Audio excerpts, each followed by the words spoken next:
সবাইকে নমস্কার জানিয়ে বলছি, প্লিজ দয়া করে কেউ কাউন্টিং এজেন্টরা এবং প্রার্থী ক্যান্ডিডেটরা তারা ভোটিং এলাকা ছেড়ে আসবেন না। স্ট্রং রুমে যেখানে কাউন্টিং হচ্ছে, মানে সেন্টারে, সেখান ছেড়ে কেউ আসবেন না।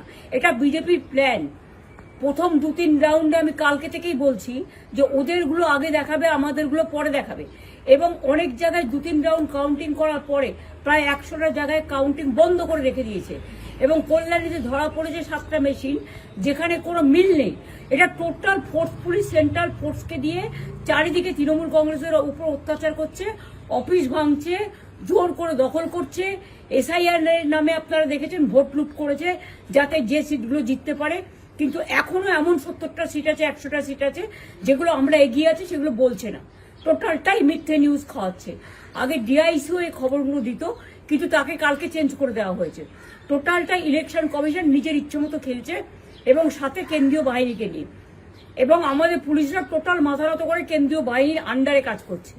সুতরাং আমি আমাদের কাউন্টিং এজেন্টদের, আমাদের সমস্ত পার্টির কর্মীদের বলবো, অত মন খারাপ করার কারণ নেই। আমি বলেছিলাম সূর্যাস্তের পরে আপনারা জিতবেন। 3 রাউন্ড 4 রাউন্ড কাউন্ট হলেও এটা 14 রাউন্ড থেকে 18 রাউন্ড কাউন্ট হয়, তখন আপনারা জিতবেন। Wait and see, watch.